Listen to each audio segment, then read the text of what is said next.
Maseret Ktubot Daf Tedvav, page 15, nous commençons à la Mishnah, 8 lignes avant la fin du Daf Yuddalet Amud Bet.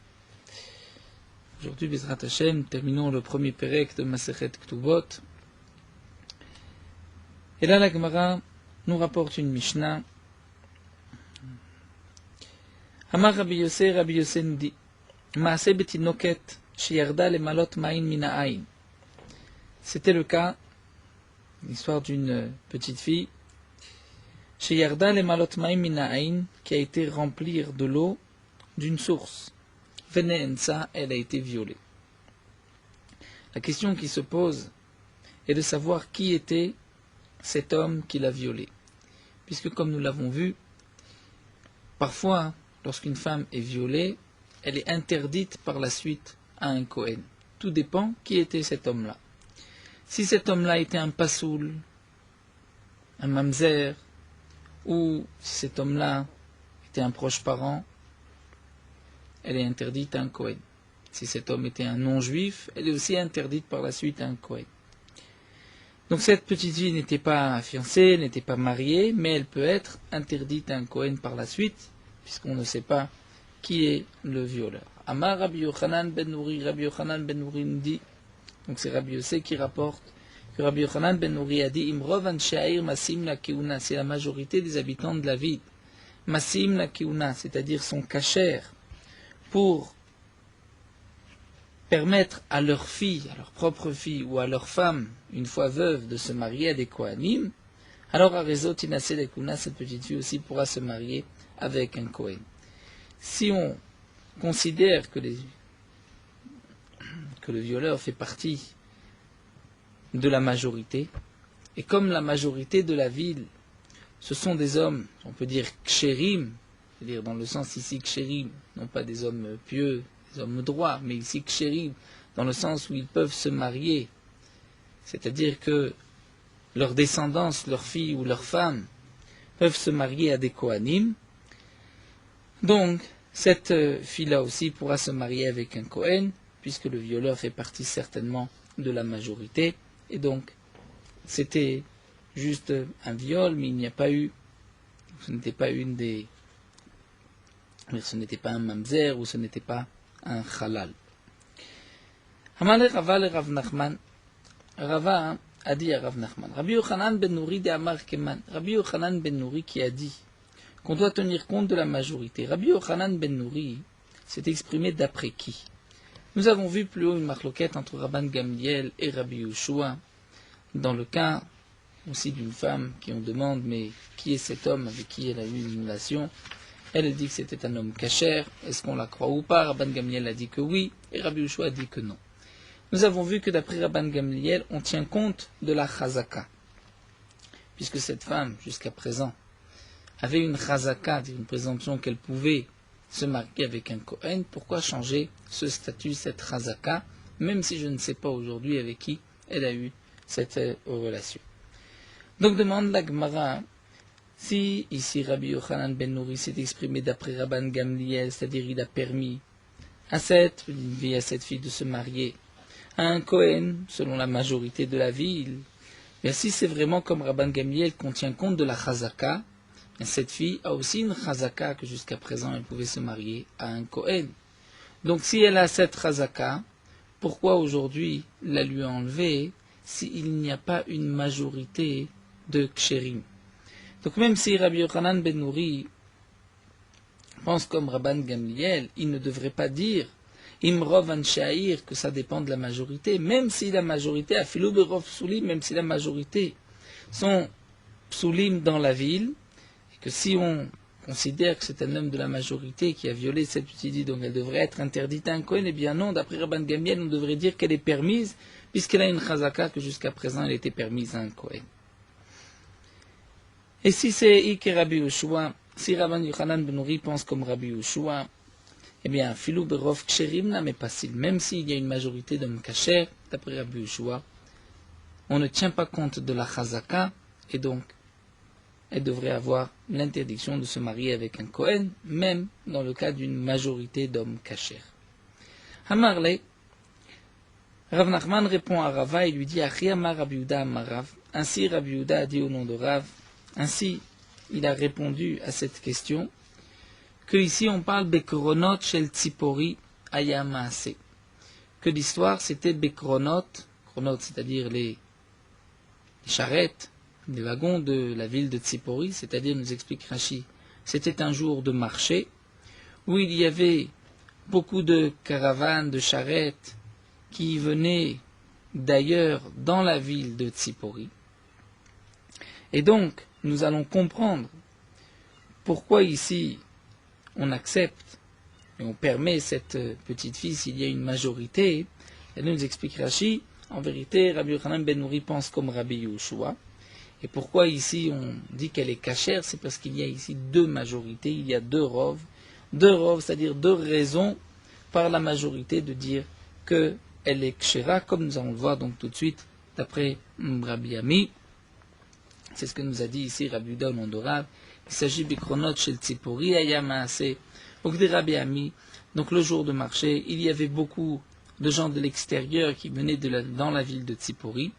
Et comme nous l'a dit Rabbi Ami, d'Amar Rabbi Ami, vehu shaita si'a shel bnei adam ksherim overet lesham. Rabbi Ami nous dit, mais c'est à condition qu'il y a aussi, on va dire les charrettes, les caravanes sont aussi des hommes ksherim.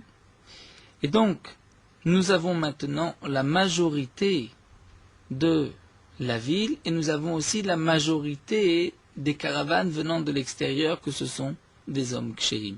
Ugdi Rabbi Yanaï, et comme nous a dit Rabbi Yanaï, Damar Rabbi Yanaï niv'elet bekronot kshera la keuna. Si elle a été violée, si elle a une relation bekronot, on va traduire dans les charrettes, kshera la keuna, elle est permise à un kohen. Et la Gemara s'étonne bekronot salkadata. Comment? Dans la charrette, c'est si le viol, c'est-à-dire si la billa s'est passée dans la charrette, c'est là qu'elle est kshera. Et là, comment on doit comprendre? Niv'elet besha'at kronot kshera le keuna.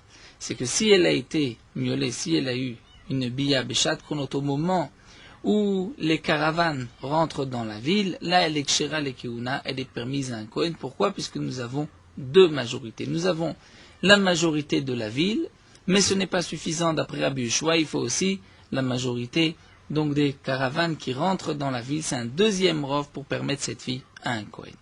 Et donc là, la Gemara continue, mais attention, aval piresh echad mitzipori, ou Baal, si c'est un homme de Tzipori qui est sorti de la ville et qui a violé cette jeune fille, avlat shtuki, étant donné que là, il n'y a qu'un seul rov, qu'une seule majorité, c'est-à-dire la majorité de la ville, et bien là, d'après Rabbi Yehoshua, ce n'est pas suffisant, une seule majorité, là on ne peut pas dire que c'est une majorité une double majorité, donc d'abord de la ville et de ceux qui rentrent, qui viennent dans la ville, puisque là c'est quelqu'un de Tzipori qui sort de la ville, et bien là dans ce cas-là on dira avlat shtuki, que l'enfant est shtuki, c'est-à-dire que l'enfant n'est pas kasher, nous verrons le statut de shtuki, nous verrons le féter, avlat shtuki, puisque d'après Rabbi Yehoshua on ne tient pas compte d'une seule majorité, il faut qu'il y ait deux rov. Donc la question qui a été posée à Rav Nachman, c'est Rabbi Yochanan ben Nouri pense comme qui?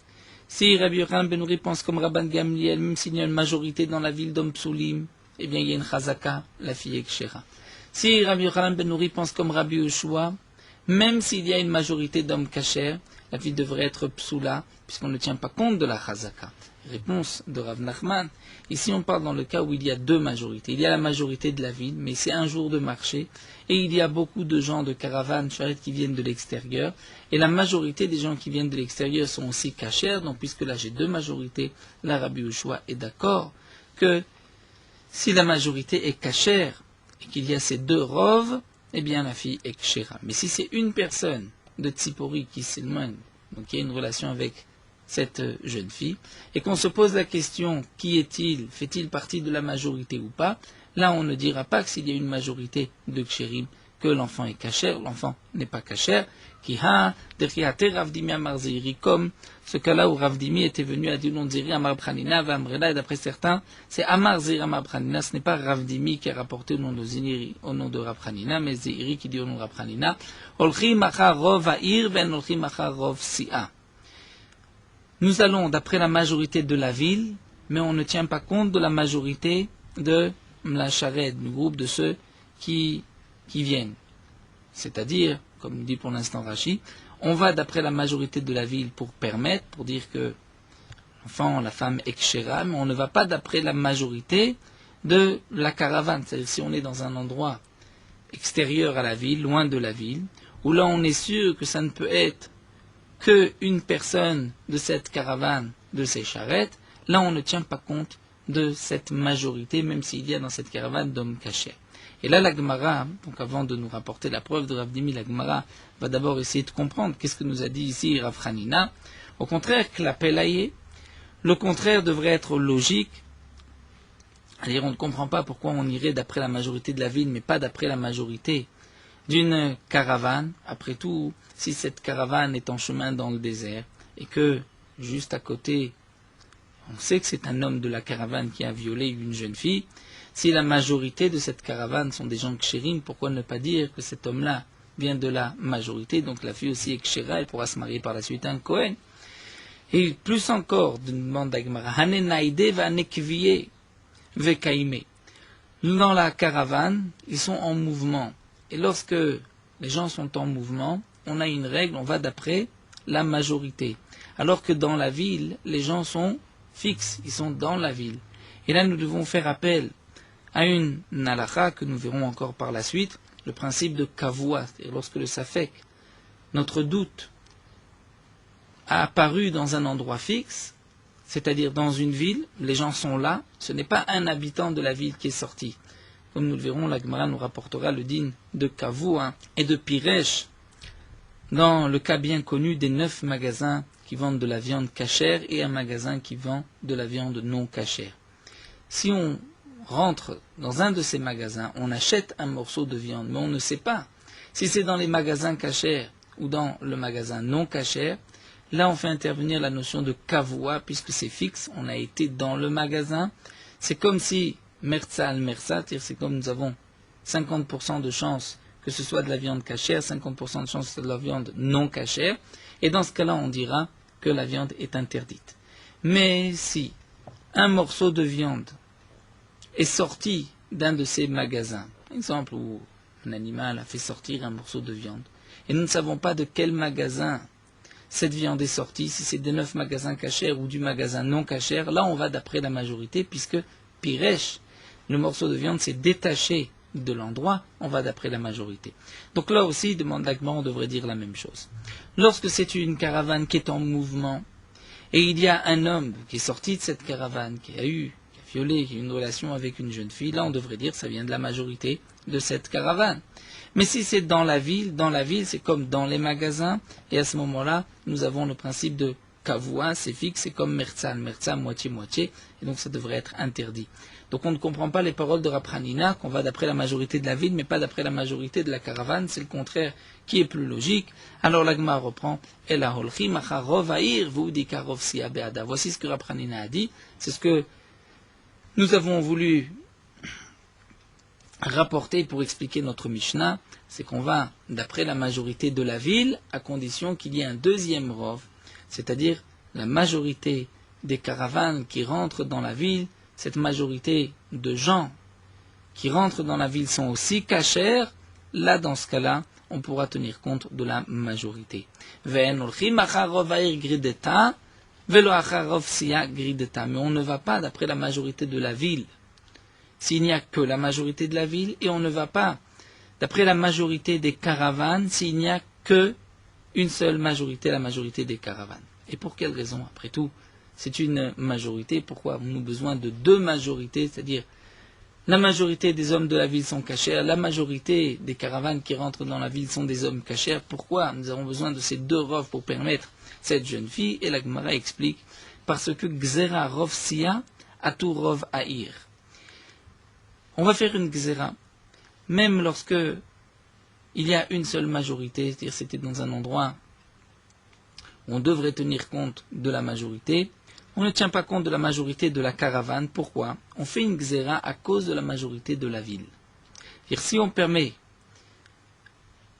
cette jeune fille en disant cet homme-là vient de la majorité de la caravane sont des hommes cachers, on risque de faire la même chose et de permettre même dans la majorité, d'après la majorité de la ville. Et quel est le problème? Verov Aïrname, et nous dit la Gemara, et même la majorité de la ville, en vérité, Ideka Azle Inu le Gaba, Kol de Parish, Meruba Parish. Si c'est un homme de la majorité de la ville qui est sorti de la ville et qui a violé une jeune fille, on devrait dire tout celui qui se détache de la ville fait partie de la majorité. Et donc cet homme-là fait partie de la majorité de la ville. Puis Alagma nous dit non. Il y a une gzera lotzricha de kazla ihi le gabayou, que peut-être c'est dans le cas où la jeune fille est rentrée dans la ville, et là, elle a été violée par un homme de la ville, puisque là c'est dans un endroit fixe, l'homme se trouvait dans la ville, il n'est pas sorti de la ville, Rabizira dit que lorsqu'il y a un endroit fixe, et de là-bas s'éveille, sort un safek, un doute, eh bien, on doit dire que Merzal Marza, c'est comme si nous avons moitié-moitié, il n'y a plus de majorité. Donc la Gemara nous explique ici que c'est vrai que notre Mishnah, Rabbi Yochanan ben Nouri, pense comme Rabbi Yoshua. On ne tient pas compte de la majorité, mais lorsque nous avons deux majorités, là on tiendra compte de ces deux majorités. Et la Gemara nous explique pourquoi. On ne tient pas compte de la majorité d'une caravane, de peur qu'on tienne compte de la majorité de la ville. Dans quel cas? Lorsque c'est kavua, c'est-à-dire lorsque le viol a eu lieu dans la ville. Parce que là, on devrait dire que Merza, c'est moitié-moitié. Eh bien, pour ne pas qu'on vienne à se tromper et penser que même dans ce cas-là, lorsque le viol a eu lieu dans la ville, on tient compte de la majorité de la ville, comme si le viol avait eu lieu en dehors de la ville et que c'était un homme de la ville qui s'était éloigné. Donc, pour ne pas permettre le cas où le viol s'est passé dans la ville, on va même interdire de tenir compte du rov lorsque le viol s'est passé en dehors de la ville, et plus encore, lorsque c'est dans une caravane, donc en voyage, là aussi on ne tiendra pas compte de la majorité de la caravane. La Gemara continue, et la Gemara nous dit, Umi Bainan Treroubé, est-ce que nous avons vraiment besoin de deux majorités, de deux rov? Vatania, pourtant nous avons une braïta. Et là la Gemara nous rapporte la braïta des fameux 9 magasins et le 10e, qui est un magasin de viande non cachère. Vatania, et pourtant nous avons une braïta, Teshachanuyot, 9 magasins, Kulan, Mochod, Basar, Shruta, les 9 magasins vendent de la viande cachère, égorgée. Vachat, Mocheret, Basar, Nevela, et nous avons un magasin qui vend de la viande non cachère. Felakar, Machad, Miem, un homme est rentré dans un des magasins, il a acheté de la viande, Veno Yodea, et il ne sait pas, mais c'est même la carte de quel magasin il a pris. Sfeko Asor, étant donné qu'il a un doute, c'est interdit. Ou Beninsa, mais si on a trouvé un morceau de viande en dehors, donc, de ces magasins, Olech Acharov, on va d'après la majorité. Puisque la majorité vend de la viande cachère, on dira que c'est un morceau de viande cachère. Donc nous voyons ici que si on a trouvé un morceau de viande, on va d'après la majorité, bien que là, il n'y ait pas deux rov, il n'y a qu'une seule majorité. Veritema, peut-être que tu diras, Beshen, Daltot, Medina, Neulot, qu'on parle dans le cas où les portes du pays ne sont pas fermées. Et donc à ce moment-là, des Katela, Ruba, Mealma, qu'on tient compte aussi d'un autre rov, c'est-à-dire de la majorité de l'extérieur, c'est-à-dire, nous explique Rashi, que la majorité des caravanes qui amènent de la viande sont des juifs kshérim, ou bien la majorité des hommes qui abattent les bêtes, qui les égorgent, sont des Yisraël kshérim. Là, nous avons donc deux rov. Le rov des gens de la ville, c'est-à-dire des bouchers de la ville, des magasins de la ville, et nous avons aussi le rov du pays, de toute la région. Et donc, c'est pour cela qu'on va permettre la viande. Eh bien non, nous dit la Gemara, Rabizira a dit, Afalpish et Daldot Medina Neulot, même si les portes du pays sont fermées. Et donc là, on ne peut pas associer le rov du pays, de la région, mais seulement le rov de la ville. Donc nous avons un seul rov, et on voit qu'on va permettre ce morceau de viande. Pour une seule majorité, la majorité des boucheries de la ville. Donc si c'est ainsi, on ne comprend pas pourquoi. À propos de cette jeune fille qui a été violée, à propos des dinim, des kohanim, pour la permettre à un Kohen, pourquoi on a besoin de deux rov, comme la Gemara nous l'a dit, et d'après Rabbi Yoshua. Bien la Gemara répond, Ma'alas ou Beyorsin. En vérité, c'est vrai que dans toute la Torah, pour tout ce qui est Issour Ve'eter, permis et interdit pour un morceau de viande, est-ce qu'il est kasher ou pas, nous n'avons pas besoin de deux majorités, on peut se suffire à un seul rov. Mais là, pour les Yochassin, c'est-à-dire pour les Kohanim, les Chachamim, les Kohanim avaient pris sur eux donc des engagements plus stricts. Il y avait une ma'ala de faire plus attention et de réclamer deux rov pour permettre cette jeune fille à un Kohen. Alors la Gemara va maintenant se pencher sur le din que nous venons de voir de Mertza al Mertza. Goufa Amar Rabbi Zira a dit Kol Kavua, c'est-à-dire chaque fois que le Safek est survenu dans un endroit fixe, que Mertza al Mertza Damé, je ne tiens pas compte de la majorité, c'est comme si j'avais moitié-moitié. Ben lekula, ben lechumra, nous dit Rabbi Zira, aussi bien pour permettre que pour interdire. Maintenant, le Rabbi Zira demande la Gemara d'où est-ce que Rabbi Zira détient cette halakha. Hilimamite shachanuyot. Si Rabbi Zira l'a déduit du din des 9 magasins, nous avons vu qu'on tient compte de la majorité dans les 9 magasins. Donc Rabbi Zira nous dit, on ne tient compte de la majorité dans les magasins que code des parish, lorsqu'il y a un morceau de viande qui s'est détaché, qui est à l'extérieur. Mais si on a acheté un morceau de viande à l'intérieur, là on voit que c'est kavua fixe et mertza al mertza, et on interdit, on va dire que le morceau de viande est interdit. Si c'est de là-bas que Rabbi Zira a déduit le din de kavua, qui est mertza al mertza, ben le kula, ben le chumra, la Gemara dit, si c'est des técharnot, kula mochad basar shchuta, vachad basar nevela, velakach mechad mehem, il a pris un morceau de viande de là-bas, venudem ezemem, il ne sait pas d'où la kach il a pris, c'est quoi assour, que le safek il est assour, benim saolach rorov, hatam, là-bas on ne peut pas apporter de preuves, pourquoi? Puisque c'est les chumra, là-bas on a interdit le morceau de viande. Donc la chumra pour interdire, c'est vrai que lorsque le safek est survenu dans un endroit kavua fixe, on va être mahmir. Mais Rabbi Zira a dit ben lekula, même pour permettre. Où est-ce que nous avons vu ce din-là pour permettre que, parfois comme nous allons le voir, on peut permettre grâce à ce mertza al mertza, d'où est-ce qu'on sait qu'on ne tient pas compte de la majorité et qu'on va permettre? Et là, mitishat sefardeim vesheretz echad benehem. Nous dit la Gemara des 9 grenouilles, vesheretz echad benehem, il y a parmi ces 9 un sheretz. Rachid nous dit le sheretz comme le tzav, on traduit par le crapaud, qui ressemble, c'est vrai, à une grenouille. Mais le crapaud fait partie des 8 sheratzim. Une fois mort, le sheretz communique une impureté, alors qu'une grenouille ne fait pas partie des 8 sheratzim, et une grenouille morte ne rend pas impure. Donc si nous avons devant nous 9 grenouilles, et il y a parmi ces 9 grenouilles un crapaud, un sheretz, venaga bechad mehem, un homme a touché, mais il ne sait pas, aveno yodea bezemem naga, il ne sait pas s'il a touché une grenouille morte ou s'il a touché un crapaud mort. S'il a touché le crapaud, il est impur. S'il a touché la grenouille, il est pur. Sfekotame, dans le doute, il est impur. Là, ce n'est pas un digne de Piresh, c'est lui qui a été dans le mélange, qui a touché, c'est kavua, et on voit que kavua, c'est mertza al mertza, c'est comme 50-50, nous avons un safek, et là, on est métamé. Donc c'est peut-être là la source de Rabbi Zira. La Gemara dit non, là aussi, atamname le chumra, là aussi c'est un cas de chumra, où on va le rendre impur.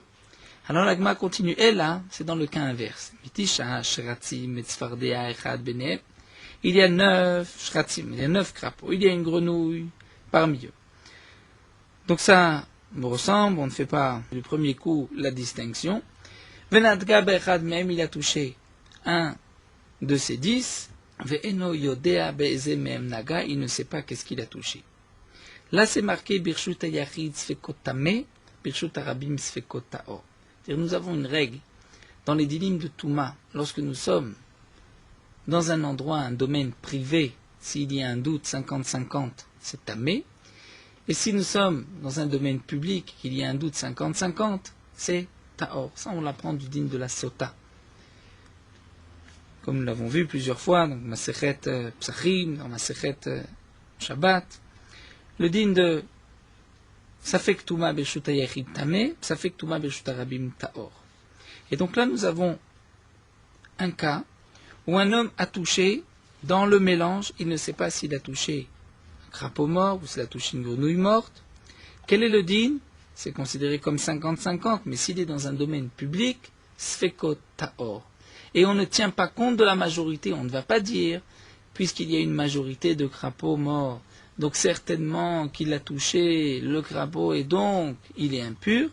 Eh bien non, sfekot taor. Dans le safek, il est taor, donc ce n'est pas seulement un safek leachmir, mais c'est un safek même leakel pour permettre. C'est là la source de Rabbi Zira qui a dit que même merza al merza, c'est ben lekula ben lechumra. Donc ici ben lekula, même pour permettre, on va dire il y a un safek, c'est 50-50. Alors la Gemara continue. Umideoraita menalan. D'où est-ce qu'on sait cette halakha minatora de merza al merza, de kavua?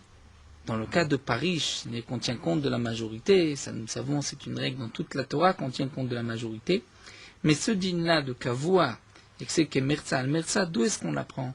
Du Pasuk. Amar Kra l'Agma répond, c'est marqué dans le Pasuk. Ve'aravlo ve'kamalav.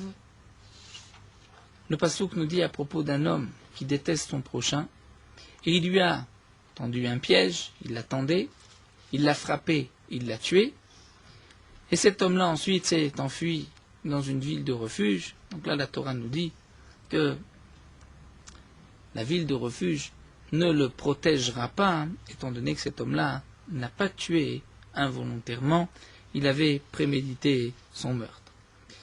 Alors le pasuk dit Varavlo vekam alav, de là on apprend Achit kavenlo, c'est-à-dire dans quelqu'un un homme, et Chayav vekam alav, c'est-à-dire il s'est levé contre lui. Il a eu une intention de le tuer. Et de là on apprend, nous dit Rashi, que si un homme a l'intention de tuer Réhouven, et dans son mouvement il se trompe, il tue Shimon, eh bien là il sera patour, il ne sera pas mis à mort. Il est patour. Ça ne veut pas dire qu'il n'a pas tué, ça ne veut pas dire que c'est permis, mais il est patour, dire on ne lui donnera pas le même din d'un assassin. Verabanan amre, mais les chachamim explique différemment le pasuk. Rabbanan, les chachamim, la Rachid nous explique, c'est-à-dire les chachamim qui ne sont pas d'accord avec cette dracha, comment eux vont l'expliquer? Eh bien, pour les chachamim, le Bet Hamidrash de Rabbi Yanaï a expliqué que le pasuk vient nous dire prat, on vient exclure les orek even lego. On vient exclure le cas d'un homme qui jette une pierre dans la masse, dans un tas, c'est-à-dire lorsqu'il y a un groupe de personnes, il prend une pierre, il jette sur le groupe, et il y a une personne qui meurt, eh bien là, d'après les chachamim, il ne sera pas chayav. Donc d'après les chachamim, lorsqu'un homme a devant lui Réhouven et Shimon, et il a l'intention de tuer Réhouven, et il tue Shimon, il est chayav. Donc qu'est-ce que le pasuk vient nous dire? Vekam alav, il faut avoir une kavana sur lui. Eh bien, l'agma répond, c'est comme dit Rabbi Yanaï, on vient exclure celui qui jette une pierre sur un groupe et il tue une des personnes. Echidame, dit l'agma, mais dans quel cas le pasuk nous parle? Si c'est le cas où il y a 9 non-juifs et un juif parmi eux, donc il y a un groupe de 10 personnes, 9 non-juifs et un Israël. Et on va dire que cet homme-là a jeté une pierre et il a tué le Israël. Demande la Gemara, pourquoi avons-nous besoin d'un pasouk pour dire que cet homme-là n'est pas chayav et dispensé même s'il a tué le Israël?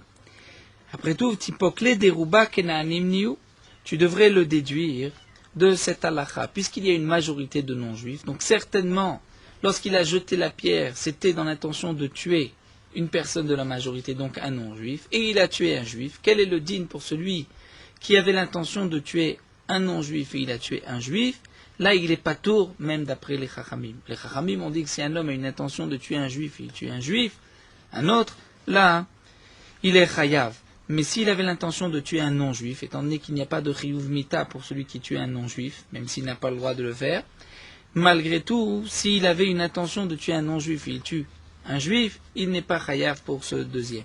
Donc le pasouk qui nous dit « Kamalav » et que le pasouk vient exclure celui qui jette une pierre qui n'est pas chayav, on ne peut pas parler dans le cas de 9 non-juifs et un Israël, puisque là c'est logique. même sans ce pasouk-là, c'est normal qu'il est patour. Iname, alors nous dit la Gemara, peut-être tu diras Palga ou Palga, il y avait 5 non-juifs et 5 Israël. Là aussi, ça fait que Nefashot laquelle, puisque tu as un doute, c'est-à-dire sur sa kavana, qui est-ce qu'il a voulu tuer. On doit aller d'après la règle que lorsqu'il y a un doute pour une question de vie ou de mort, on va aller à quelle. Donc certainement, on va dire que son intention c'était de tuer le non-juif et qu'il a tué le juif, donc il est patour, donc j'ai même pas besoin de pasouk non plus là-dessus. Donc l'autre srira, le pasouk ne parle que dans le cas des Katisha Israélim, il y avait 9 Israël et un non-juif parmi eux. Et là, à ce moment-là, le pasouk vient me dire qu'il est patour, bien qu'on devrait dire que d'après la majorité Israël, donc son intention était de tuer un Israël et il a tué un autre Israël, donc il devrait être hayav. Donc pourquoi le pasouk me dit qu'il est patour? Parce que Davele Kenani Kavua, parce que le Kenani se trouve à un endroit fixe, il est dans le groupe, et donc là, Kol Kavua Kemertzal Mertzadame, comme nous l'avons dit, lorsque le Safek, le doute, c'est dans un endroit fixe, c'est comme s'il y a moitié-moitié, donc là nous avons comme 50-50, puisque nous avons 50-50, c'est là que le pasouk nous dit qu'il est patour. Donc cette halakha que Kol Kavua, lorsque le Safek c'est dans un endroit où l'endroit est fixe, c'est-à-dire ce n'est pas une personne qui est sortie du groupe, mais c'est la pierre qui a été dans le groupe, eh bien là on dira que ça fait partie de la, non pas de la majorité, mais comme si c'est 50-50, et donc le pasouk m'apprend que dans ce cas-là, il est patour. La Gemara continue, Itmar Rabbi Chia Barashi Amarav Alacha ki Rabbi Yossé. Rabbi Chia Barashi nous dit au nom de Rav, Alacha, l'Alacha c'est comme Rabbi Yossé dans notre Mishnah, que cette jeune fille qui a été violée, au moment où elle allait puiser de l'eau, Rabbi Yochanan ben Nouri a dit que ça dépend s'il y a une majorité dans la ville d'hommes cachers, c'est-à-dire que leurs filles, leurs femmes sont permises à des Kohanim, peuvent être permises à des Kohanim, donc l'homme lui-même est un homme cacher, eh bien cette jeune fille sera aussi cachère puisqu'on dira qu'elle a été violée par un des habitants de la ville. Rav Hanan Barava Amarav, mais Rav Hanan Baraba nous dit au nom de Rav, Oraat Sha'a Aïta. C'est-à-dire ce que nous a enseigné ici Rabbi Yochanan ben Nouri, ce n'était pas la halakha classique dans tous les cas, mais c'était un cas particulier. Rashi nous dit, ou bien c'était une décision du moment où il y avait d'autres raisons de permettre, il y avait peut-être d'autres indices qui montraient que c'était un homme cachère, et c'est pour cela qu'ils ont permis, mais pour les générations à venir, la halakha sera fixée d'après 2 majorités. Donc ici, Rabbi Chia Barashi allait dire au nom de Rav que la halakha est comme Rabbi Yossi, et donc même une seule majorité est suffisante, et Rav Hanan Barava dit au nom de Rav que la halakha, il nous faut 2 majorités, 2 Rav, comme nous l'avons vu, et là-bas c'était un cas particulier. Metiv Rabbi Yirmiya objecte, Velo Yochasin lo bainan treroubé. La question ici, c'est est-ce que cette jeune fille peut se marier avec un Kohen ou pas? C'est une question de Yochasin, c'est-à-dire pour pouvoir se marier à un Kohen. Pour Yochasin, nous n'avons pas besoin de 2 majorités, et pourtant c'est marqué Matzabatinok Mushlar. Si on l'a trouvé dans une ville où il y a des juifs et des non-juifs qui y habitent, on a trouvé un enfant qui était jeté. C'est marqué Imrov Ovdei Kochavim Oved Kochavim. Si la majorité des habitants de la ville sont des non-juifs, cet enfant est certainement un non-juif. On lui donne le statut de non-juif. Imrov Israël Israël. Si c'est une majorité de juifs d'Israël, l'enfant est aussi Israël. Mertzal Mertzai Israël. S'il y a la moitié de juifs et la moitié de non-juifs, l'enfant est considéré comme Israël. Nous verrons quelle est la différence, nous dit déjà Rashi, entre une majorité d'Israël et entre moitié-moitié, puisqu'on voit que le din est le même, que c'est Yisraël. Rav, et Rav a dit sur cette Mishnah dans Taharot, Lo shanu el alachayoto. Tout ce qui est marqué ici, que s'il y a une majorité d'Israël, l'enfant a un statut de Israël, c'est pour l'obligation de le faire vivre. C'est-à-dire le Beddin se doit de lui trouver une parnassa et de le faire vivre. Aval le Yochassin, mais pour le considérer comme un Israël. Imaginons dans le cas où c'est une fille, est-ce qu'elle pourra se marier à un Kohen ou pas? Eh bien, là dans ce cas-là, on ne dira pas que c'est une fille kshera à un Kohen. On craint que c'est peut-être la fille d'un non-juif, et nous avons vu que d'après un Mandéamar, Rachid nous rapporte, Mandéamar dans Masechet Yebamot, que même une convertie avant l'âge de 3 ans est aussi interdite à un Kohen. Et donc c'est pour cela que la yorsin lo, c'est-à-dire pour la marier un Kohen, elle sera interdite. Pourquoi? Parce qu'il nous faut deux majorités. Là, nous avons une seule majorité dans la ville. Et Shmuel Amar, Shmuel a dit, Lefakeach alav et tagal, ou comme dit Rashi, af lefakeach alav et tagal. C'est-à-dire on le considère comme un juif, même pour transgresser Shabbat pour lui. Donc la question ici qui a été posée, la question de Rabbi Yirmiyah, sur Abriya Barashi, qui a dit au nom de Rav que la halakha est comme Rabbi Yossi. Donc Rabbi Yirmiyah a compris, la halakha est comme Rabbi Yossi, même s'il n'y a qu'une seule majorité. Et Rabbi Yirmiyah pose la question, mais pourtant dans la Mishnah ici, on voit que les Yorsin, ce n'est pas suffisant une seule majorité de Israël, et si c'est une fille, elle sera interdite à un Kohen. L'Agma nous dit, Rabbi Yirmiyah n'a pas su ou a oublié ce que Rabbi Yehuda a dit au nom de Rav, comme nous l'avons expliqué plus haut, Bekronot shel Tzipori avait massé que cette histoire, dans notre Mishnah de cette jeune fille qui avait été violée lorsqu'elle a été puisée de l'eau, il s'agissait de jours de marché où il y avait les caravanes qui rentraient dans la ville de Tzipori et il y avait aussi une majorité d'hommes cachers et donc nous avions déjà deux rov. C'est ainsi qu'on avait expliqué la Mishnah plus haut. Donc nous dit la Gemara, si on explique que même dans la Mishnah il y a deux majorités, la question de Rabbi Yirmiyah tombe. Et la Gemara continue, Rafranan Barava d'Ama Orat Sha'aita, Kashia.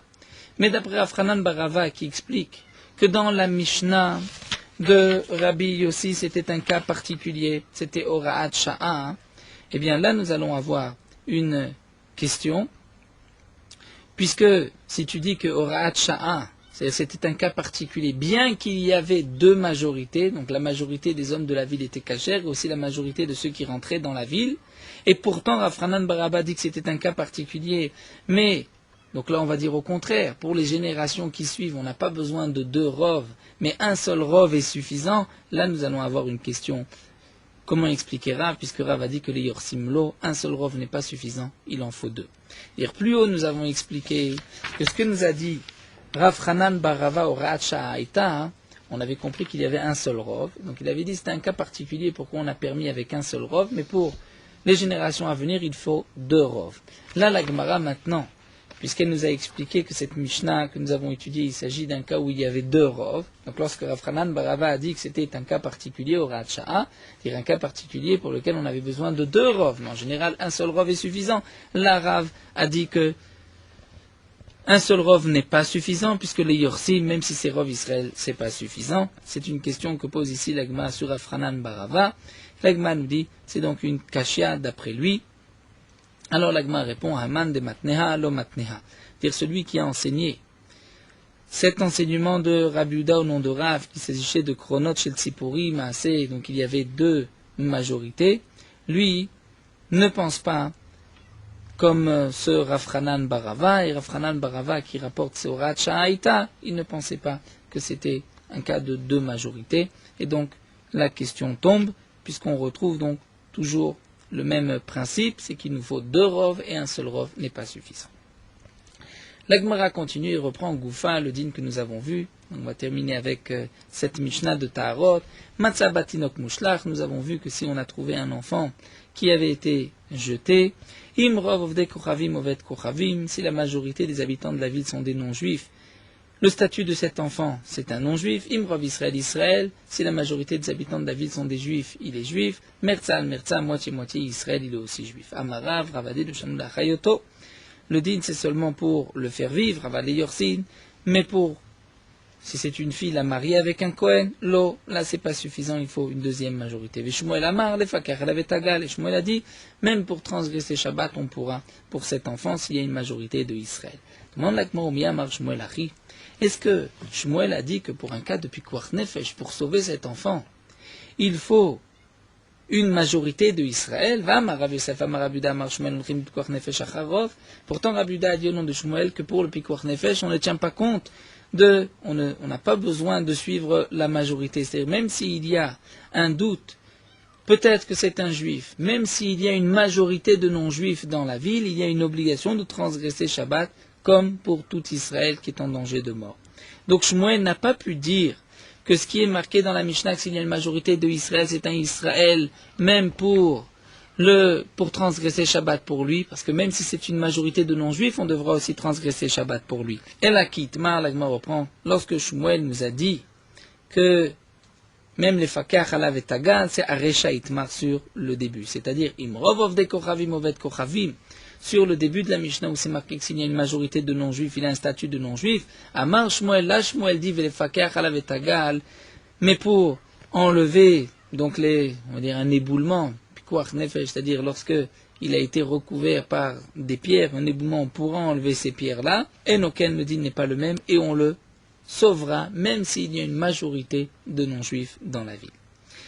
La Gemara termine, nous avons vu que Imroav ovde kochavim oved kochavim. Si la majorité des habitants de la ville sont des non-juifs, l'enfant a un statut de non-juif, les ma'il cheta, quelle est la halacha? C'est-à-dire, quelle est la conséquence de ce din-là, de dire qu'il a un statut de non-juif, puisque nous dit Rashi, Shmuel nous a enseigné qu'on transgressera Shabbat pour lui, donc ce n'est pas vraiment un non-juif pour toutes les halachot. Donc, concernant quel halacha on lui donne le statut de non-juif. Amar Rav Papa nous dit la achilo nevelot. Dire on pourra quand même lui donner des aliments non cachers. Dire c'est vrai que si cet enfant est en danger de mort Shabbat, on le sauvera, comme si c'était un Israël, dire dans les mêmes conditions que l'on peut sauver un juif Shabbat, puisque le din est différent si c'est un juif ou un non-juif. Dans certains cas, on va aussi sauver le non-juif Shabbat, mais il y a des cas où, pour le Israël, on le sauve différemment. Donc, pour cela, on lui donne le statut de Israël, on le sauvera, mais il garde quand même le statut de non-juif et on lui donnera à manger des nevelot. Ensuite, la Gemara continue, ce qui est marqué Imrov Israël, Israël, Lema il Chetak, s'il y a une majorité de Israël, il a le statut d'un Israël, Lema il Chetak, quelle est la conséquence, dire par rapport à quel din on le considère Israël? Amar Rav Papa répond, l'Arzirlo, Aveda, dire pour lui rendre sa perte d'un objet, c'est-à-dire que s'il y a un objet qui a été trouvé, on sait que c'est à cet homme-là, cet enfant qui par la suite a grandi, eh bien on lui rendra, bien que c'est un Israël qui l'a trouvé, on dira c'est cet enfant a un statut de Israël puisqu'il y avait une majorité de Israël.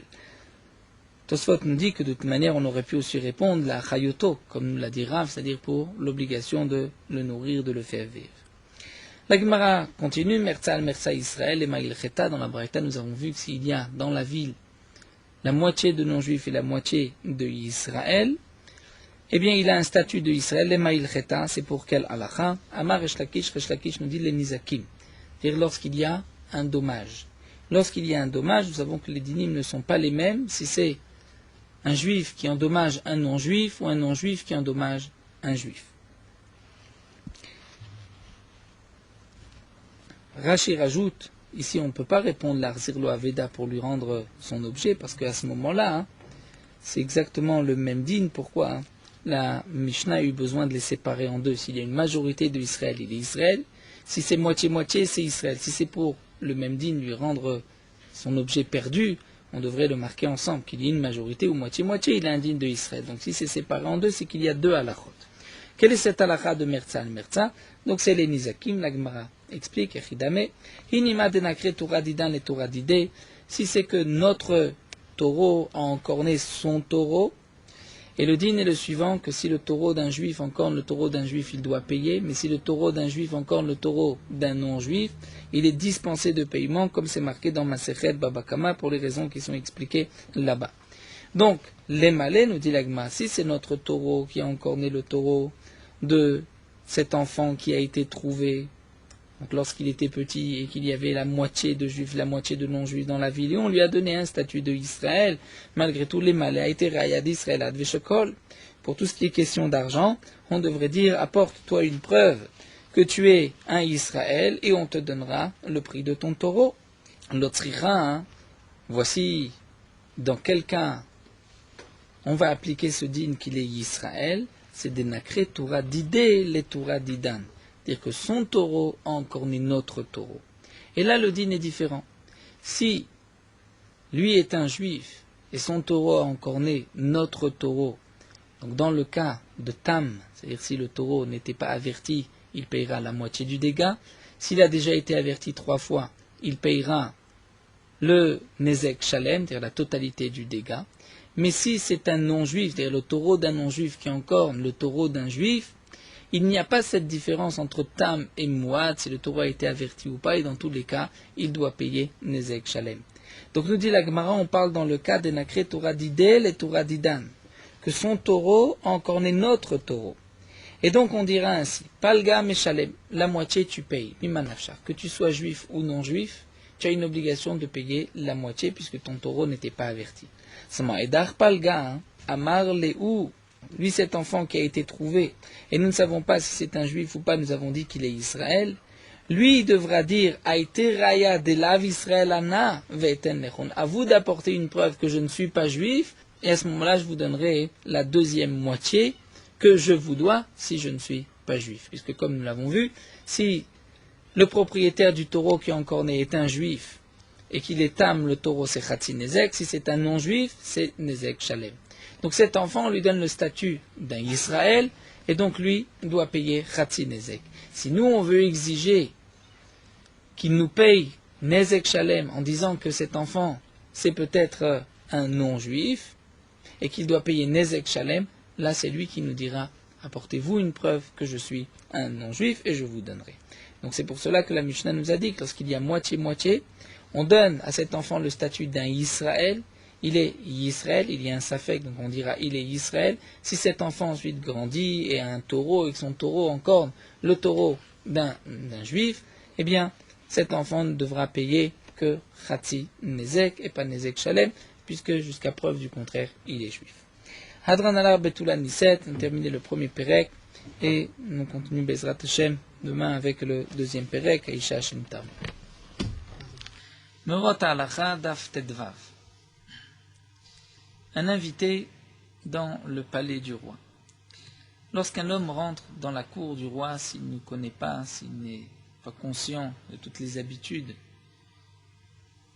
de la politesse de l'endroit, donc obligatoirement, il va trébucher dans sa conduite et il sera puni par la peine de mort. Donc à plus forte raison, celui qui veut habiter en Eretz Israël, dans la Terre Sainte, s'il ne connaît pas toutes les halachot, comment se conduire surtout l'année de la Shemitah, il risque, chas v'shalom, de fauter en Eretz Israël. Et le pasuk nous dit, lorsqu'un homme vient fauter dans le palais du roi, Kadosh Borou Sixam, mi bekesh zot mi etrem, qui vous a demandé une telle chose de venir salir mon palais.